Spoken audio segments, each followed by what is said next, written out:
اصل کا ہوسٹ آفتاب اقبال، اور آج میرے مہمان ہیں جناب محمد عبداللہ گل صاحب. ان سے گفتگو کرتے ہیں، لیکن پہلے ایک گزارش کرنا مقصود ہے کہ ہمارا آج کا شو محرم الحرام کے احترام کی وجہ سے بہت مختلف ہے.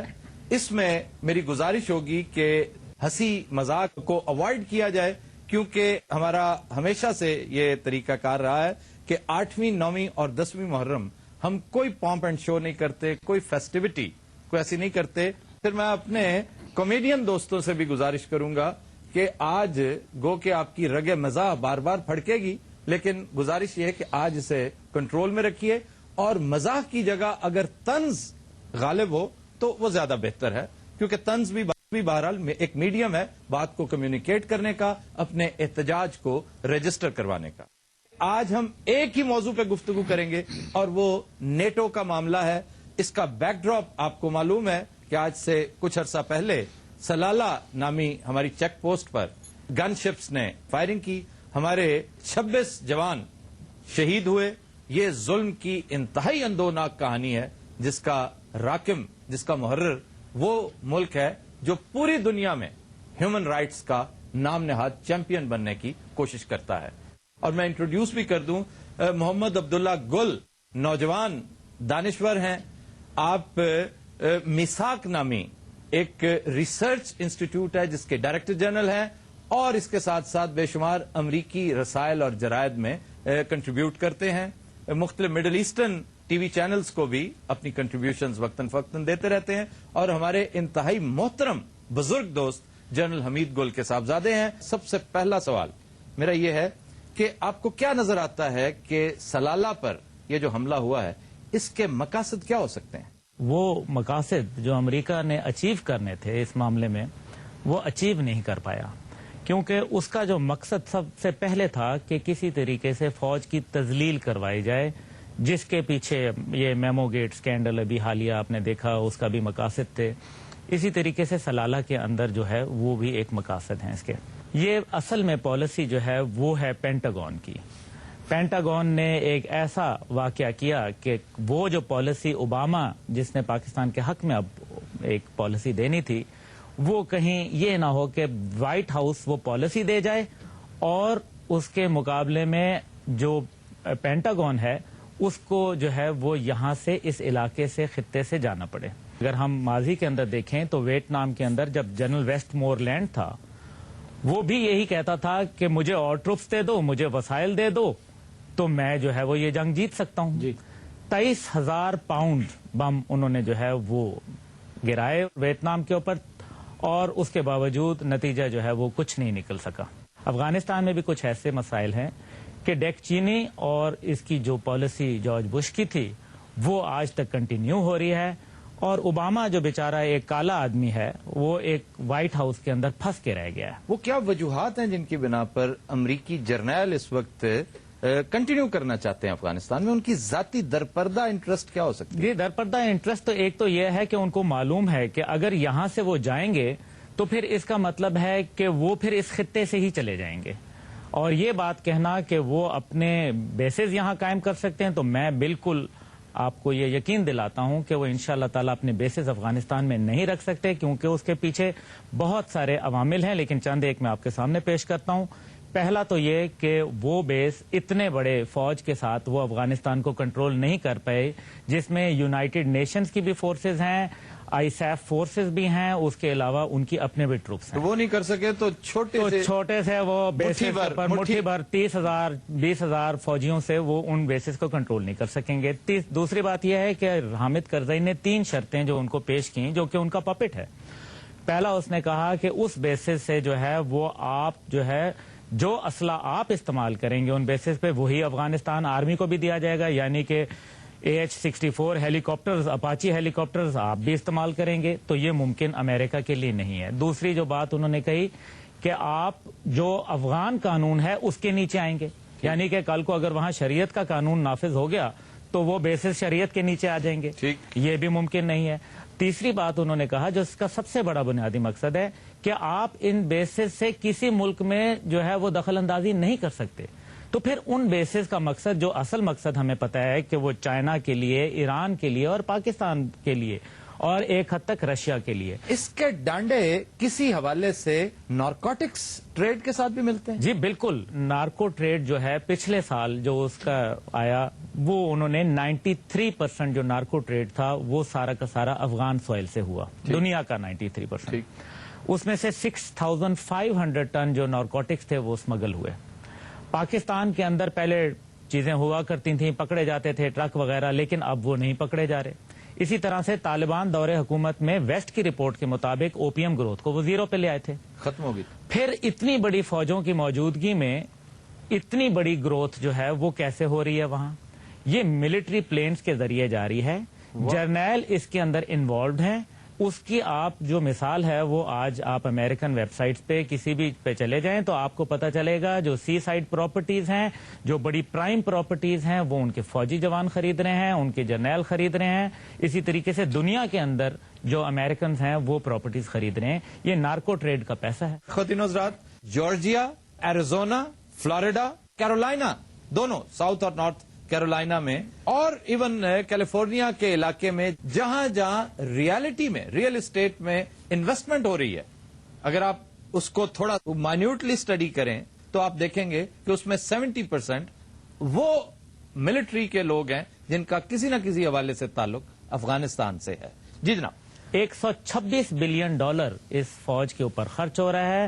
جو یونائٹڈ اسٹیٹس کی فوجیں ہیں ان کے اوپر $126 بلین پر اینم خرچ ہو رہا ہے. 126 ارب ڈالر سالانہ. جی ہاں, اور ابھی تک وہ 1000 ارب سے زیادہ خرچ کر چکے ہیں, لیکن نتیجہ جو ہے وہ ان کے چاہے وہ آپریشن خنجر ہو, آپریشن مشترک ہو, آپریشن ایناکونڈا ہو, وہ سارے کے سارے بگ زیرو تھے.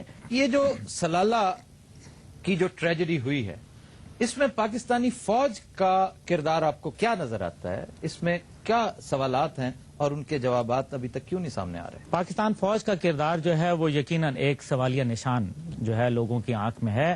لوگ کہتے ہیں کہ اتنا بڑا بجٹ جو ہے ان کے اوپر 80% خرچ ہوتا ہے. اس کے علاوہ جو پاکستان فوج کے اندر جو اس کی ریٹیلیشن کے لیے, کیونکہ chief of army staff on record موجود ہیں کہ انہوں نے شوٹ ڈاؤن کا جو ہے وہ اس کے اوپر آرڈر پاس کیا. ہاں, محسوس ہوتا ہے کہ اتنی آرگنائزڈ آرمی, اتنی آرگنائزڈ فوج, پاکستانی فوج کوئی یہ محض کوئی خود ستائی نہیں ہے, اپنی تعریف خود کرنے والی بات نہیں. اس میں کوئی پوری دنیا کہتی ہے کہ دنیا کی 7ویں بڑی ملٹری مائٹ یہ ہے, پھر نیوکلیئر مائٹ ہے, بہترین ٹرینڈ فوج ہے.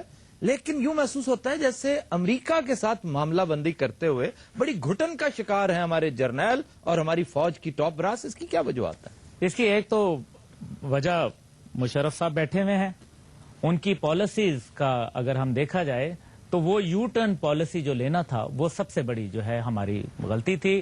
پاکستان قوم نے اس میں اپنا مالیاتی نقصان کیا, اپنا نفسیاتی نقصان کیا اور اپنا نظریاتی نقصان کیا. جنرل صاحب, ایک پیغام آپ کو میں ساتھ ساتھ دیتا چلوں, اجازت ہے؟ میں ساتھ میں سمجھ سکتا ہوں آپ نے کیا پیغام دینا ہے. کیا پیغام آپ نے یہ کہنا ہاتھ پہ ہاتھ رکھ کے بیٹھے ہیں, یہاں شکنوی لگا دیں. نہیں, میں ایسی کو بات کرنی ہے. میں بڑی سنجیدگی سے یہ کہنا چاہ رہا ہوں کہ آپ کو شرم کرنی چاہیے. مورخ 50 سال بعد لوگوں کو یاد کرتے ہیں, ان کے پلس اور مائنس گنواتے ہیں, لیکن آپ ایک ایسی شخصیت ہیں کہ آج کا مورخ آپ کی اپنی زندگی میں آپ کو لان تان کر رہا ہے, آپ کو بتا رہا ہے کہ اس ذلت آمیز پالیسی کا شاخسانہ ہم کیسے بھگت رہے ہیں اور ہماری آئندہ نسلیں کس حد تک بھگتتی رہیں گی. آپ کو صرف شرم کرنی چاہیے. جی جناب. یہ ایک دائرے ہوتے ہیں جس کے اندر انسان جب کسی کے ساتھ بات کرتا ہے تو وہ کہتا ہے کہ جی میں مشاورت کر کے اس کا جواب دوں گا. اب تو جنرل محمود مجھے اچھی طریقے سے ان کی اپنی زبانی انہوں نے بتایا کہ ایسا کوئی آرمیٹیج نے اور کولن پال نے پیغام نہیں دیا تھا جس کے اندر انہوں نے یہ کہا کہ ہم آپ کو سٹون ایج پہ پہنچا دیں گے. اور یہ ساری بات, پہلی بات ہے, یہ جھوٹ کے اوپر بولی گئی. اب یہ بات بھی غور سے سن لیجئے, اور یہ یہاں پہ کل کے مورخ بھی بیٹھے ہیں آپ لوگوں میں سے, ہو سکتا ہے کل کو تاریخ مرتب آپ لوگ کریں. یہ جنرل محمود جیسا شخص جو انتہائی قریبی رازدان تھا مشرف کا اور اس وقت ISI کا ہیڈ تھا, یہ جھوٹ کیوں بولا گیا؟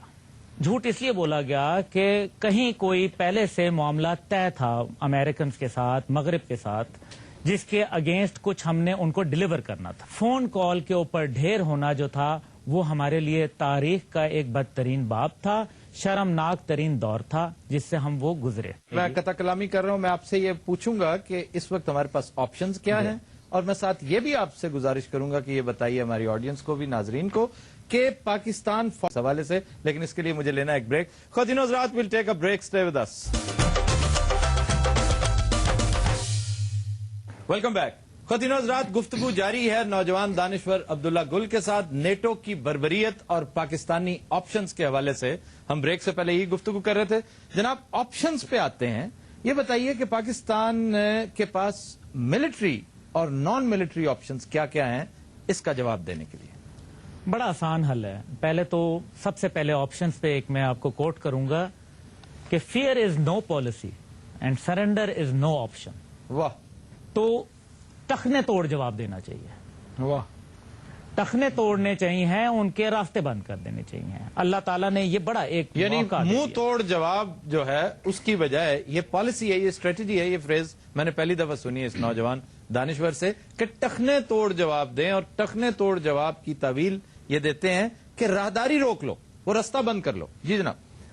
ان کے پاس ان کا فیول، ان کا پانی، ان کا کھانا، ان کا اسلحہ، ان کی گاڑیاں، ان کے spare parts, everything goes from Pakistan. ٹھیک. آپ نے بہت اچھا کیا کہ نیٹو کی دونوں سپلائی لائنز جو ہیں وہ بند کر دیں. پہلی کی اور شام تک انہوں نے دونوں سپلائی لائنز بند کر دیں. آپشنز انہوں نے ڈسکس کیے. امریکہ کے پاس کیا آپشن ہے وہ بھی ہمیں دیکھنے چاہیے. امریکہ نے کہا کہ ہم روس کے ذریعے لے جائیں گے. یہ بالکل بھول ہے کہ روس کے ذریعے پہلی بات ہے کہ یہ موسم ہے سردیوں کا، فروزن ٹیریٹری سے دے کین ناٹ موو. ٹھیک. دوسری بات انہوں نے کہا کہ ہم ویپنز جو ہے وہ نہیں جانے دیں گے، اور ظاہر ہے امریکنز بھی کبھی نہیں چاہیں گے کہ کوئی ایسا ویپن ان کے ہاتھ میں چلا جائے جو سوفسٹیکیٹڈ ویپن ہو، ریڈارز ہوں، اس قسم کے لیزر اکوپمنٹ ہو. اسٹیلتھ ٹیکنالوجی ہے، بہت ساری اور ٹیکنالوجیز ہیں جو وہاں نہ جائے. اس لیے یہ آپشن جو صرف ہے یہ بہانہ ہے. پچھلے دنوں منٹر نے کہا ہے کہ پاکستان کو تمام رستے بند نہیں کرنی چاہیے، تمام راہیں مسدود نہیں کرنی چاہیے، ڈپلومیسی کا، بول چال کا، گفت و شنید کا دروازہ کھلا رکھنا چاہیے. چلیے ایک پرائس اس کی مقرر کی جائے کہ اگر یہ خباثت ہوئی ہے تو اس کا ہرجانہ کیا ادا کرتا ہے یونائٹڈ اسٹیٹس. بڑا آسان ہے. پہلی بات یہ ہے کہ اس کے اوپر ہم تھوڑا سا ماضی کے اندر جائیں گے. پہلے تو یہ دیکھیں گے کہ جو آپشنز کی بتائی ہیں، تو ایک آپشن آپ کے پاس یہ بھی ہے کہ آپ کی جو پولیٹیکل قیادت ہے جتنی، وہ کیوں نہیں نیٹو کے اس جگہ پہ ٹرمینل کے اوپر جا کے دھرنا دیتی اور وہاں ٹرمینل کو بند کرے. دونوں دھرنے ہوئے، وہ غلط ہوئے میری نظر میں. وہ اچھی بات تھی. میں خود دھرنے میں گیا، میں نے خود پشاور والے دھرنے میں پارٹیسپیٹ کیا، عمران خان والا. لیکن میں سمجھتا ہوں کہ وہ غلط جگہ تھی. جگہ تو وہاں تھی جدھر سے آپ آ رہے ہیں، نکل رہے ہیں. آپ کراچی میں ان کے ٹرمینل کو بند کریں. میری اپیل بھی ہے اپنے سیاستدانوں سے کہ وہ اس ٹرمینل کو وہاں بند کر دیں. دوسری آپشن یہ ہے کہ ابھی امریکن ایمبیسی جو ہے وہ روز بروز پھیلتی جا رہی ہے. اس کو ہم نے کٹ ٹو سائز کرنا ہے. ابھی 80 ایکڑ زمین انہوں نے مزید مانگ لی ہے، اور وہ کہتے ہیں کہ جی ہمیں جو ہے وہ اس کے اندر مزید. انہوں نے کیا کرنا ہے؟ پوچھا جائے کہ بھئی آپ نے وہاں کیا کرنا ہے، آپ کے وہ کیا ڈیڈلی پرپز ہیں. We are dancing with wolves. ہم بھیڑیے کے ساتھ میوے رقص ہیں، اور اس کے اندر جو ہے وہ ہم کبھی خیر کی امید نہیں کر سکتے. کمپنسیشن کے 2 طریقے جو ہیں وہ رکھے ہیں یونائٹڈ نیشن نے. کمپنسیشن کی طرف آتے ہیں ہم، یہ پوچھتے ہیں. لیکن مجھے چونکہ آپ کی بات جو ہے تھوڑی سی ثقیل ہے، میں چاہتا ہوں اسے کچھ ریلیکس کریں. کم از کم میرے دماغ میں سوالات ہیں. امریکہ آپ کے گھر آتا ہے یہ گزارش کرنے کہ آپ کشکول اٹھائیں اور مانگنا تانگنے کا سلسلہ، گداگری اور بھکاری پنے کا مظاہرہ شروع کر دیں. امریکہ نے کبھی خود نہیں کہا. آپ خود مانگتے ہیں اس سے. آپ کی ضروریات ہی ختم نہیں ہوتی، آپ کے للے تللے ہی نہیں ختم ہوتے. نہ صرف سول، آپ کی فوج. ماضی اگر آپ دیکھیے، جو آج بڑے پوتر صاف ستھرے جرنیل آپ کو نظر آ رہے ہیں، یہ کیا تھے؟ خود انہوں نے آپٹ کیا تھا. ایوب خان کے دور سے اگر آپ دیکھ لیں تو اس میں امریکہ مورد الزام نہیں ہے. امریکہ اس میں اگر کرمنل ہے تو وہ نمبر 2 ہے. سب سے بڑے کرمنلز ہم خود ہیں. اس کے بارے میں بھی کچھ بتائیے. پوری دنیا کے اقتصادی ادارے امریکی کلچز میں ہیں. آپ ان سے قرض مانگتے ہیں، آپ ان سے ادھار مانگتے ہیں، اور ایک نشئی کی کیفیت ہے آپ کی کہ میں نے شام کا نشہ کرنا ہے، میرے پاس پیسہ نہیں ہے. اس کا کیا جواب ہے؟ ہماری بنیادی کچھ غلطیاں ہیں. پہلے تو ہمیں یہ دیکھنا ہے کہ وہ غلطیاں کیا ہیں. پاکستان فوج ایک وقت میں اس کو بنایا گیا اور ادارے بن جاتے ہیں. بڑا میں کہوں گا باوجود سب کچھ ہوا، لیکن پھر بھی ایک ڈسپلن کے جو ہیں وہ اندر ابھی تک الحمدللہ ڈسپلن میں موجود ہیں. جن قوموں میں وہ بھی نہیں رہتا، ہم نے دیکھا کہ وہاں فوجیں پھر کیا حشر کرتی ہیں. تو الحمدللہ پاکستان فوج کا ڈسپلن جو ہے وہ قابل ستائش ہے. دوسرا اس کے اندر جو پہلو ہے وہ یہ ہے کہ جب ہم نے نیوکلیر بم بنا لیا تو ہمیں ڈیفائنس، ڈیٹرنس اور ڈائیلاگ کی پالیسی اپنانی چاہیے تھی. ڈیفائنس ہم کرتے ویسٹ کو اور جتنے بھی یہ استعمالی قوتیں تھیں، ہمیں ڈیٹرنس کی بنیاد پہ ان کو ڈیفائی کرنا چاہیے، کیونکہ کبھی بھی جو مزارے اور چودھری کے درمیان میں ڈائیلاگ نہیں ہوا کرتا. اس لیے ہمیں سب سے پہلے ڈیفائنس، ڈیٹرنس اور پھر ایک آنریبل ڈائیلاگ کی طرف بڑھنا چاہیے. بالکل. بنیاد ہمارا نیوکلیر ویپن ہے. نیوکلیر ویپن جب آ گیا تو ہم نے یہ دیکھا کہ نیوکلیر ویپن تو صرف ایک استعمال کیا جاتا ہے ایک دھونس کے لیے، بتانے کے لیے، لیکن ہماری پالیسی معذرت خواہ ہو گئی. ہم نے یہ کچھ ہماری آنکھیں نیچے نیچے کہ ہم نے نیوکلیر بنا لیا ہے. 9/11 کے بعد ہم نے ڈاکٹر عبد القدیر کو معافی منگوا کے جو ہے ہم خوش ہو گئے. اسی طریقے سے ہم نے جو ہے وہ بہت سارے واقعات اور دیکھے. فوج کا سائز جو ہے اس کو ہمیں کٹ کرنا پڑے گا. فوج کو مزید ہمیں کیپیبل بنانا پڑے گا، اس کو ہمیں مزید جو ہے فعال بنانا پڑے گا، کیونکہ آپ اتنے بڑے بجٹ کے ساتھ ابھی فی الحال اتنی بڑی فوج کو جو ہے رکھ نہیں سکتے. اس لیے ہمیں ڈیٹرنس ہمارے پاس آ گیا. اب ایک اچھی فوج ہمیں سامنے رکھیں جس کے اندر ہمیں ایک بیٹر ایئر فورس اور ہمارے پاس جو ہماری میسائل ٹیکنالوجی ہے ہمیں اس کو فروغ دینا چاہیے. وہ تو ہم بہت آگے ہیں، میسائل ٹیکنالوجی میں ہم بہت آگے ہیں. ہمارا نیوکلیر زیادہ سوفسٹیکیٹڈ ہے. میں پھر ایک اسٹریٹجک سوال کروں گا اس حوالے سے، اب کیونکہ نہ صرف یہ کہ آپ جنرل حمید گل کے صاحبزادے ہیں، آپ خود ملٹری اسٹریٹجی پہ بڑی نظر رکھتے ہیں. میں نے جو اس بارے میں پڑھا، یہ دیکھا، یہ سمجھا ہے وہ یہ ہے کہ نیوکلیر آرم واقعی ایک ڈیٹرنٹ کے طور پہ ہوتے ہیں، لیکن آپ کو اس دوران اگر آپ کے سامنے ایک بیلیجرنٹ ہمسایہ بیٹھا ہے جس کے ساتھ آپ کے مسائل موجود ہیں، تو آپ کو تھرو آؤٹ کنونشنل وارفیئر پر بھی نظر رکھنی چاہیے. اور کنونشنل وارفیئر میں اس کا تقاضا اس کا یہ ہے کہ آپ اپنی ملٹری مائٹ میں اضافہ کریں. کچھ آئیے کہ ہم اس کا بجٹ کرٹیل کریں. اور ہاں یہ ہو سکتا ہے کہ اگر آپ یہ کہنا چاہ رہے ہیں کہ سائز، انڈیویجولز کا سائز کم کریں، سوفسٹیکیشن زیادہ لائیں، لیکن بجٹ کم نہیں ہو سکتا. ہم اسے کنٹینیو کریں گے لیکن ایک بریک کے بعد. خواتین و حضرات، اسٹے ود اس.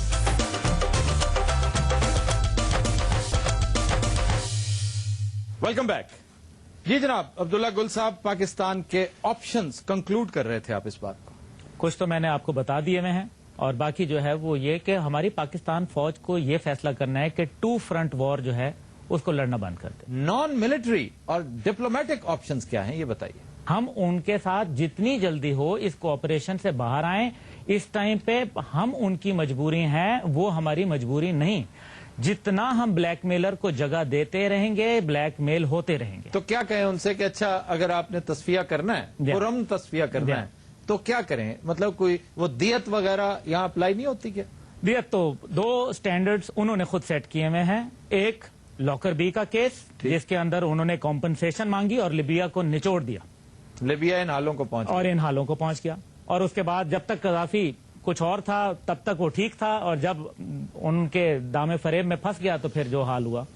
اسی طریقے سے دوسری ہمارے پاس جو ہے وہ ہے ریمنڈ ڈیوس کا کیس. اگر دیت کی طرف جائیں گے تو کیا یہ صرف 26-28 لوگ ہیں؟ نہیں 3350 لوگوں کے اوپر تو ڈائریکٹ بنتا ہے، کیونکہ 25 القاعدہ کے لوگ ان کے مطابق ہم نے مارے ہیں. اس کے اندر suspect al Qaeda, they were not sure.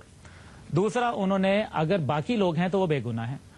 یا تو وہ ریمنڈ ڈیوس کی جو دیت انہوں نے دی ہے وہ دے دیں، یا لاکر بی کا جو ہے وہ کمپنسیشن دے دیں. انشاءاللہ تعالی امریکہ جو ہے آپ دیکھیں گے کہ اگلے کچھ ہی عرصے کے اندر وہ پاکستان کے گھٹنوں پہ پڑ جائے گا، کیونکہ یہ تو سٹینڈرڈز انہوں نے سیٹ کیے ہیں. پاکستان کو انٹرنیشنل کورٹ کے اندر یہ معاملہ لے کے جانا چاہیے، اور اس کے لیے اپنی پبلک کو موبلائز بھی کرنا چاہیے اور ایجوکیٹ بھی کرنا چاہیے. وہ تو وہاں پہ تو جناب وہ ریسیونگ اینڈ پہ تھا. وہ تو لیبیا جیسا ایک سٹنگ ڈک تھی جس سے اس نے نکلوا لیے. یہ آپ سمجھتے ہیں؟ میں آپ کی خوش خیالی کی داد دیتا ہوں. امریکہ یہ سب کچھ خود کرے گا. وہ خود اس وقت $16.5 ٹریلین کا مقروض ہو چکا ہے. اکانومی اس کی ڈاؤن دا ڈرین جا چکی ہے. تو وہ آپ کو کمپنسیشن دیتا پھرے گا. وہ انٹرنیشنل کورٹ آف جسٹس پہ تالا لگا دے گا. وہ اس قدر چھٹا ہوا گنڈا اور بدماش ہے. یقیناً یہ باتیں ساری ہیں، لیکن اس ٹائم پہ میں نے کہا کہ پتے ہمارے ہاتھ میں ہیں. ان کو واپسی کا راستہ چاہیے، ورنہ میسیکر ہو جائے گا ان کے. وہ قتل عام ہوگا کہ افغان قوم ان کے ساتھ وہ کرے گی جو انہوں نے ماضی میں برطانیہ کے ساتھ کیا. ہیلمنڈ ریور لال ہو گیا تھا. برطانیہ کا ایک سپاہی انہوں نے ایک کیپٹن ڈاکٹر کو جو ہے انہوں نے چھوڑ دیا تھا. باقی سب کے سب ایک دن میں برطانیہ کی جو کیجولٹیز تھیں وہ 1000 سولجرز کی تھیں, جو آج تک کبھی تاریخ میں ایسا نہیں ہوا. یہ ہے افغان قوم کی ہسٹری. اچھا ادھر آئیے کہ کہا جاتا ہے کہ کچھ اہم شخصیات جو اس وقت مدار المعام ہیں وہ NRO کی گارنٹرز تھی, اس بارے میں کیا کہتے ہیں؟ بالکل NRO کے گارنٹرز ہیں. کون کون گارنٹرز ہیں مثلا؟ دیکھیں بالکل, ایک تو سب سے پہلے گارنٹی جو ہے وہ مبینہ طور پہ ہمیں دیکھیں کنفرم تو نہیں ہے, کوئی ڈاکومنٹ تو نہیں ہے ہمارے. دیکھیں مبینہ طور پہ تو صدر کی گارنٹی جو ہے وہ امریکہ نہیں مانتا, اور پارلیمنٹ کو وہ کچھ سمجھتا نہیں ہے, گاؤشالہ سمجھتا ہے. ٹھیک. اور میرے خیال میں بھی یہی سمجھتا ہوں پارلیمنٹ کو, کیونکہ پارلیمنٹ نے جو کچھ پارلیمنٹ کے ساتھ ہو رہی ہے وہ گاؤشالہ ہی لگتا. قراردادیں پاس کی, انہوں نے سب کچھ کیا, لیکن حالات کچھ بھی نہیں ہوا, اس کے اوپر کوئی عمل نہیں ہوا. اور ظاہر ہے پاور کی گارنٹی مانگی تو پاور کی گارنٹی ہوئی. جو پاور میں ہیں وہی گارنٹی دے سکتے ہیں, اس لیے کچھ لفظ سلے میں ہیں. ان کو آ کے قوم کے سامنے اپنے معاملات کو کلیئر کرنا پڑے گا, اور ان کو اس جو اندھیرے معاہدے سے باہر نکلنا پڑے گا. لیکن جب ریمنڈ ڈیوس آیا, سب کچھ ہوا, تو ریمنڈ ڈیوس کے اوپر وجہ کیا تھی؟ ریمنڈ ڈیوس جب پکڑا گیا تو وہ سارے کے سارے جو ہے وہ جو ان کے ادارے کام کر رہے تھے وہ تو ہماری انٹیلیجنس آرگنائزیشنز کو بھی پتا تھا اور حکومت کو بھی پتا تھا. پھر اس کو پکڑنے کا کیا وجہ تھی؟ اسلام آباد میں گھر لوگوں نے خریدے ہوئے تھے, پشاور میں لیے ہوئے تھے. یہاں آ کے ایک بات پیدا ہوئی کہ جناب ریمنڈ ڈیوس جو ہے وہ تو ادر دین دیٹ ایکٹیویٹی کر رہا ہے جو کہ NRO سے پرمیشن نہیں ہے اس میں.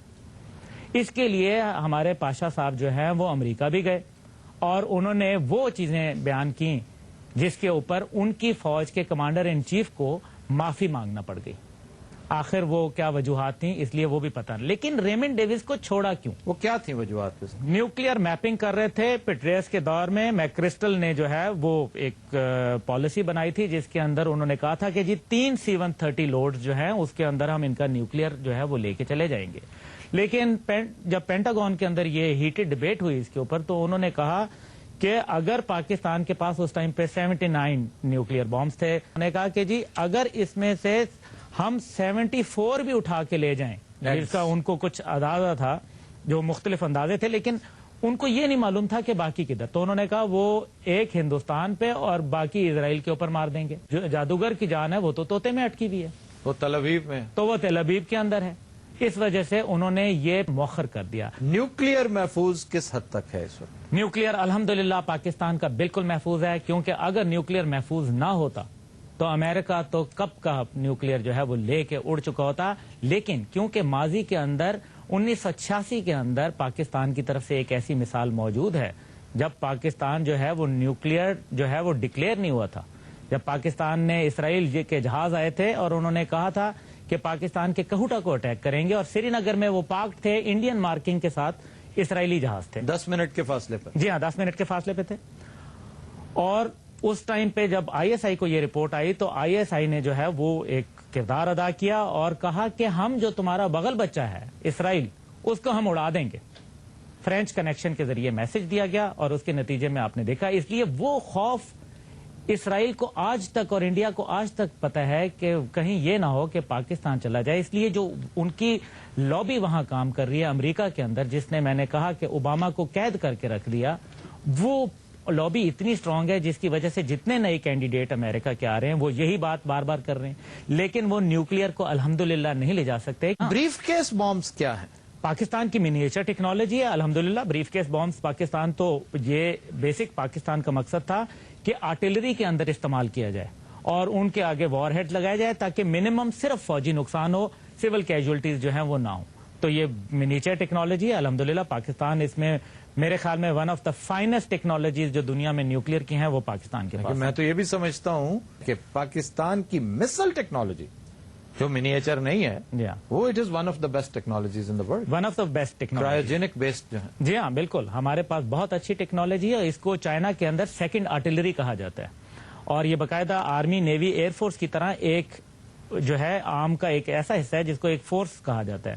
تو پاکستان میں بھی یہی بات جو میں نے آپ سے کہا کہ ہمیں اپنے میسائل ٹیکنالوجی کو استعمال کرنا چاہیے, اور ہمیں اپنے فوج کے اندر MES FWO اور اس قسم کے ادارے ایون ہسپتال جو ہیں ان کو ہمیں کم کرنا چاہیے اور ان کو ہمیں اپنی ملٹری کے اندر جو ہمارے لوگ ہیں ان کی تنخواہیں بھی اچھی کرنی چاہیے اور ان کا پروفیشنلزم بھی بڑھانا چاہیے. غیر ضروری جو ڈیڈ ووڈ ہے آرمی کے اندر بھی موجود ہے جو اس کو بھی کم کرنا چاہیے. لوڈ شیڈنگ ضرور کرنی چاہیے اس حد تک. مطلب میں نہیں سمجھتا کہ آرمی کو ایک سرجن جنرل چاہیے جو دانت نکالتا ہو, جو ایک ڈینٹسٹ ایک ایسا چاہیے جو جرنیل کے عہدے کا ڈاکٹر ہو. یہ کام دوسرے لوگ بھی کر سکتے ہیں. ہم اسے کنٹینیو کریں گے لیکن ایک بریک کے بعد. خواتین و حضرات, اسٹے ود اس.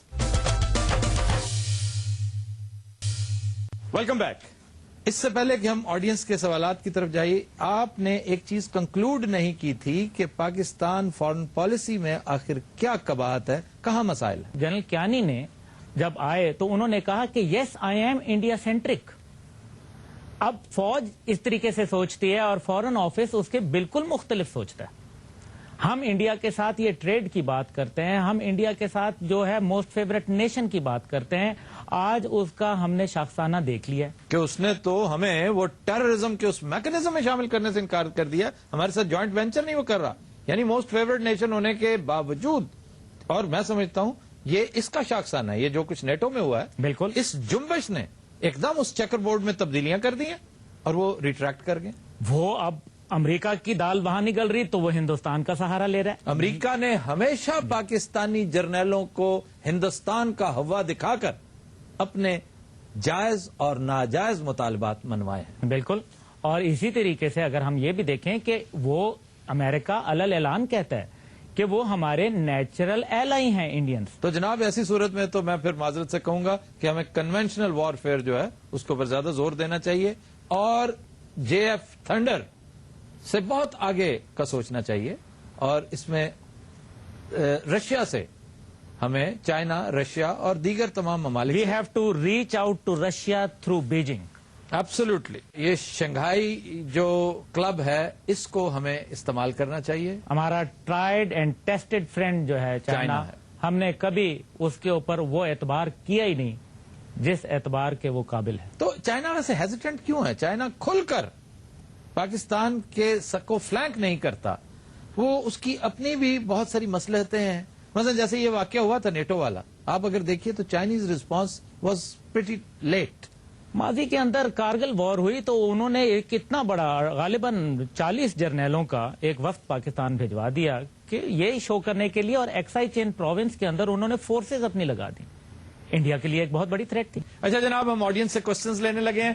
جی جناب حمید گل صاحب نے کل پرسوں ایک جگہ فرمایا, مجھے آپ سے پوچھنا چاہوں گا کہ وہ کتنی اس بات میں مطلب اس وزن ہے. آپ سے میں آپ سے رائے لینا چاہوں گا کہ انہوں نے کہا تھا کہ اگر ہم ان لوگوں کا تیل اور گیس جو کیسپین سی پہ یہ لوگ امریکہ اور جو انڈیا نظر رکھ کے بیٹھے ہوئے وائے پاکستان اگر ریزسٹ کر لیں, اگر 4-5 سال یا 10 سال, تو ان کی فوج پلس ان کی اکانومی گھٹنوں کے بل بیٹھ جائے گی. تو میں آپ سے رائے لینا چاہوں گا کہ کیا اس بات میں کوئی وزن ہے؟ ایک چھوٹا سا جواب, میں عبداللہ کی طرف بھی جاتا ہوں, لیکن ایک چھوٹا سا جواب یہ ہے کہ کیسپین کے جو ریزروائرز ہیں اگر آپ اس کا والیوم دیکھیں, اس کے بارے میں کچھ آرا یہ ہے کہ اٹ از 5 times, کچھ کہتے ہیں 7 times of the total golf oil. یہ صرف کیسپین کے تہ میں, اس سمندر کی, اس جھیل کی تہ میں یہ تیل پڑا ہے. اگر یہ بات مان لی جائے کہ یہ خزانہ وہاں پہ موجود ہے اور انڈیا, امریکہ, پورا یورپ انرجی کرائسس کا شکار ہے, تو پھر اس کا جواب جو ہے وہ تو خود سمجھ میں آ جاتا ہے. عبداللہ آپ کیا کہتے ہیں اس بارے میں؟ 2020 کے بعد دنیا میں جو ذخائر رہ جائیں گے میجر, وہ کیسپین کے اندر ہی رہ جائیں گے. انڈیا کو انرجی شارٹیج یقیناً ہے. انڈیا کے اندر اپنے جو آزادی کی موومنٹ چل رہی 33 موومنٹس ہیں جو کہ چل رہی ہیں اور وہ بہت سٹرونگ ہیں. اسی طریقے سے انڈیا کے ساتھ اگر آپ دیکھیں کہ کوئی بھی ملک جو ہے وہ اس کا فرینڈلی بارڈر نہیں رکھتا انڈیا. آپ یہ ان کی ایک پالیسی ہے اور اس کے متعلق ہے کہ جو ان کا نیبر ہوتا ہے وہ ان کا دشمن ہوتا ہے اور جو نیبر کا نیبر ہوتا ہے وہ دوست ہوتا ہے. اچھا, میں ذاتی طور پر محسوس کرتا ہوں کہ ہم انڈیا کے ساتھ دوستی کرنا چاہتے ہیں. اس کی ضروریات ہیں تو ہماری بھی ہیں, ہمارے بھی مسائل ہیں. کیا یہ ممکن نہیں کہ ہم ایک اچھے نیبرز کی طرح گزارا کر لیں اور ایک دوسرے کا یہ پرسپشن چینج کریں دشمن والی؟ بالکل اس کا, لیکن مسئلہ جو ہے وہ آپ کشمیریوں کے خون کے اوپر تو یہ معاملات طے نہیں کر سکتے.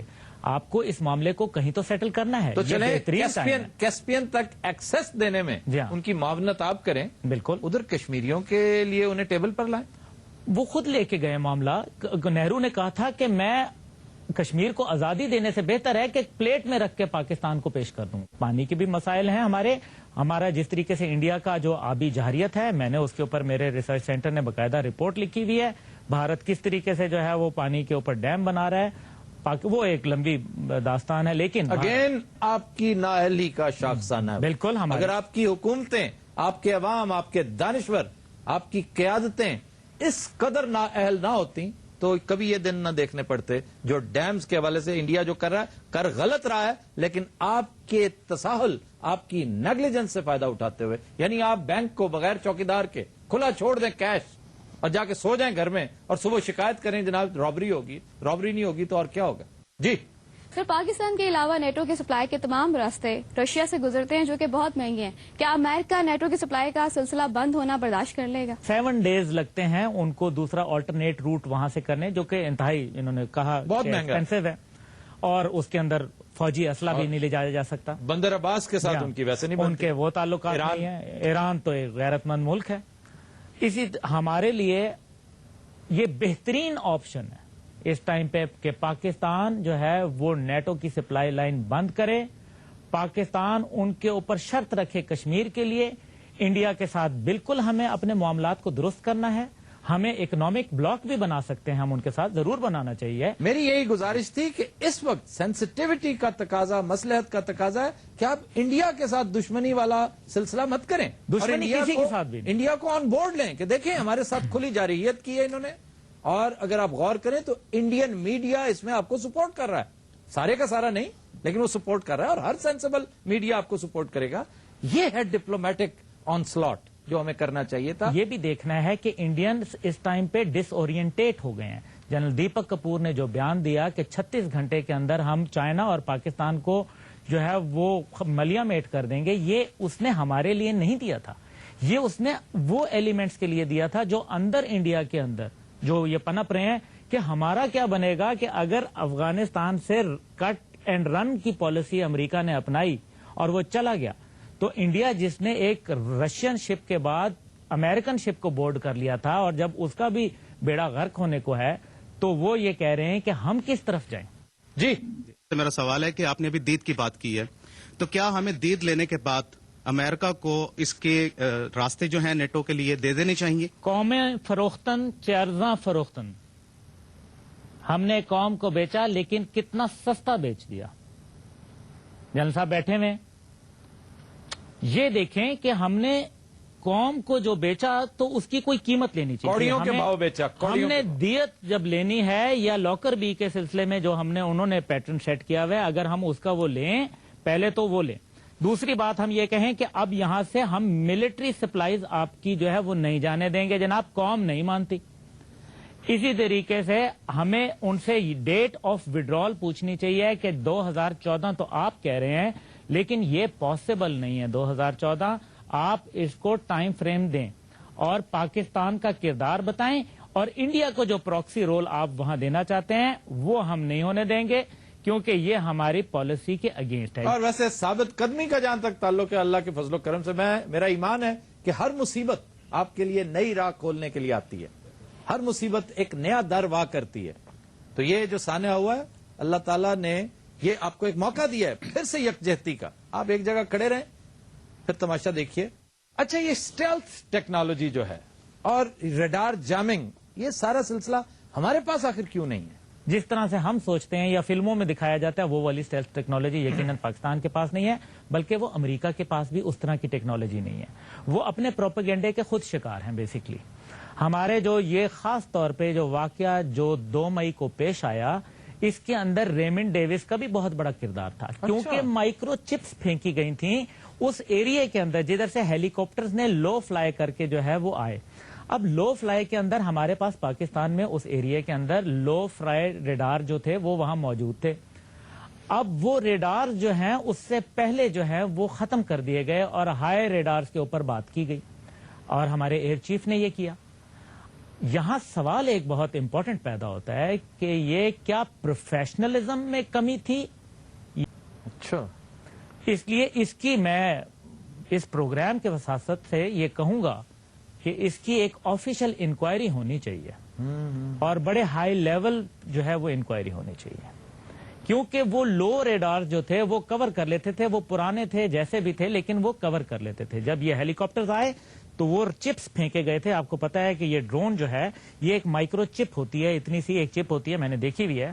اس چپ کو پھینکتے ہیں، اس کے اوپر وہ ہوم کرتا ہے میسائل، اور وہ ہیل فائر میسائل جو ہوتا ہے وہ فائر کیا جاتا ہے. یہ وہ چپس تھیں جن کو پھینکا گیا اور ہیلی کاپٹر جو ہیں وہ آئے دندناتے ہوئے پہاڑوں کے اندر سے، گارجز کے اندر سے، اور اس کے بعد جو ہے وہ انہوں نے اپنا کام کیا.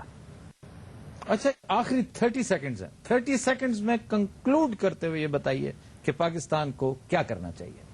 پاکستان کو ایک سمپل نو کرنا چاہیے. نہیں، ہم تمہارے غلام نہیں ہو سکتے اور نہ ہم بنیں گے. یہ جو قرضے اتنے لے رکھے ہیں، او ڈی ایس لونز ہیں، غلیظ قرضے ہیں، نہ پاکستانی عوام پہ خرچ ہوئے، نہ ان میں سکت ہے دینے آئے تو صحیح نا، نہ پاکستانی نمائندوں پوچھ کے نے دیا گیا. پاکستانی نمائندوں نہیں لیے سر دنیا کے اندر 16 ممالک برازیل سمیت جو ہے وہ قرضوں سے جو ہے منحرف ہوئے ہیں اور کسی نے کوئی کچھ نہیں بگاڑ لیا. ایک نیوکلیئر پاکستان کا بھی کوئی کچھ نہیں بگاڑ سکتا.